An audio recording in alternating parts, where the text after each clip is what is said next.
Welcome, Detective Tuesday, bite-sized professional learning you can implement right away. Today, we are talking about Adobe Express and creating videos, or they like to call it a slideshow.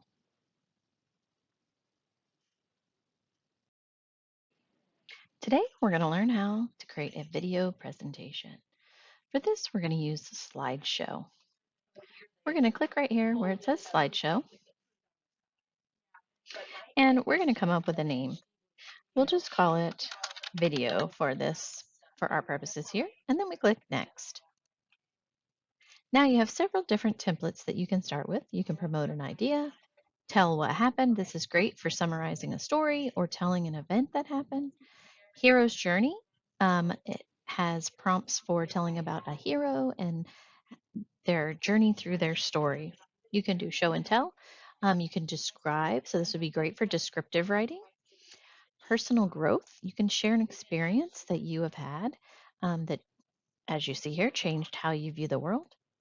Students can teach a lesson. So if students learn about a topic and they want to teach about it to someone else, they can use this template. And then you have an invitation. You can get this might be great for a persuasive essay alternative where you're trying to get someone excited or persuade them to see your point of view, or you can make up your own. For our purposes today, we're going to go ahead and choose tell what happened. We'll click pick this one. And as it gets started, you can see here that it is like a template for retelling the story. Who, when and where, this happened, then this happened, then this happened, how it ended, and students could do a reflection here. Um, as you can see, as I click on each different slide, there is a prompt here. This is great for students to think about what they want to say and what they want to add. Students could add video, text, photos, or icons. So you could retell a story using just icons. So if I want to choose an icon, I'm going to click icon, and we will we're just going to choose a castle. Maybe I'm telling about a princess who lived in a castle. Um, and actually, I probably wouldn't choose that here because this is the who. So I want to choose an icon that represents that. So let's do princess. She's the star of our story. So we'll change this. And now I can,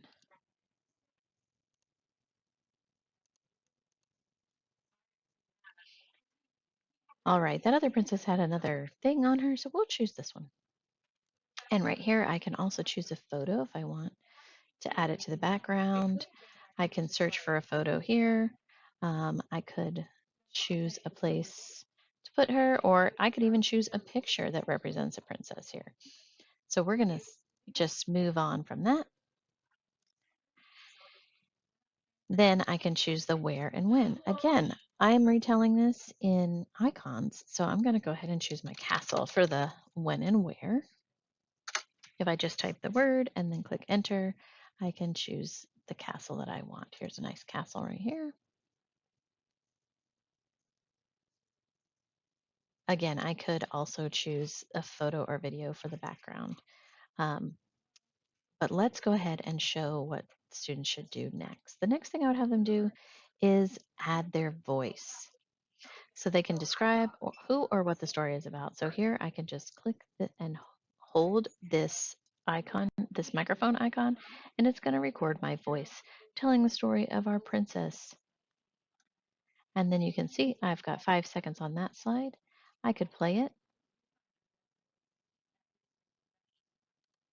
I can listen to myself. I can re-record it if necessary. And then here I can do the same thing. The story takes place. This story takes place at a castle long, long ago. Obviously, we want them to give as much description as possible. They can check their voice. They also have different layout options over here that they can use. They can choose To add a caption, they can add text here. They could do a split screen. So they could add text that tells about the um, setting of the story as well.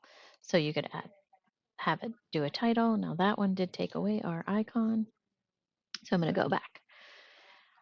They also have the option to change the theme. So if they want to change the theme of this, you can see how that changes, which completely changes the look of our presentation, and then it would change the video. Um, Now, if you listened when I played this, you can hear music in the background. Music is turned on by default. So I can click on music over here. If I don't want the music, I can turn it off.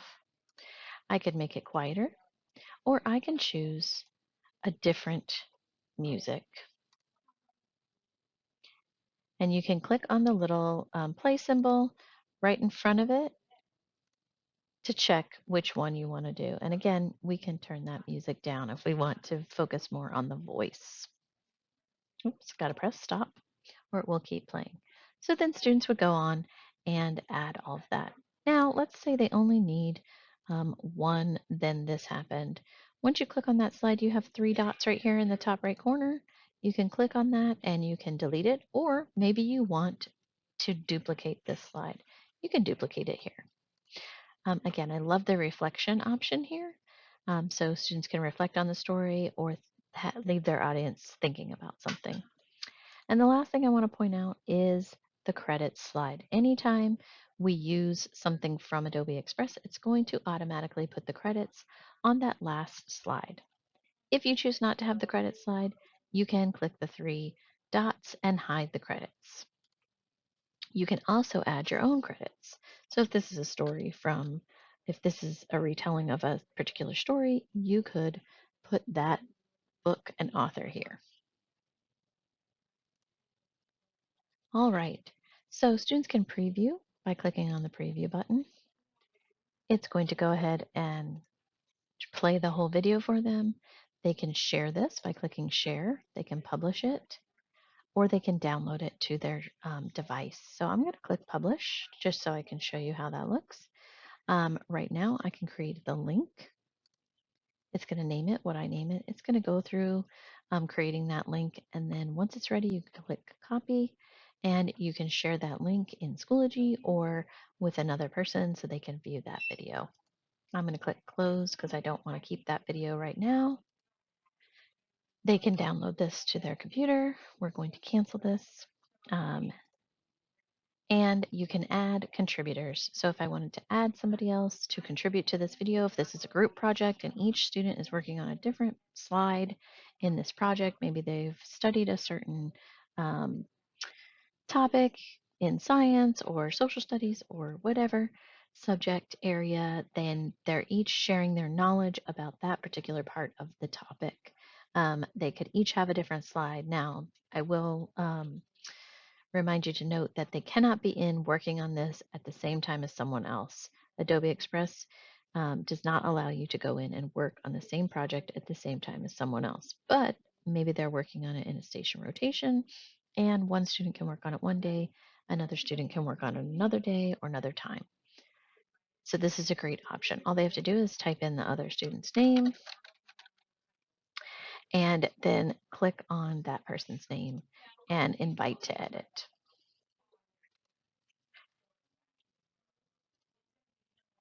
And that is Adobe Express Video. This is also similar to a slideshow, like a PowerPoint that students could create.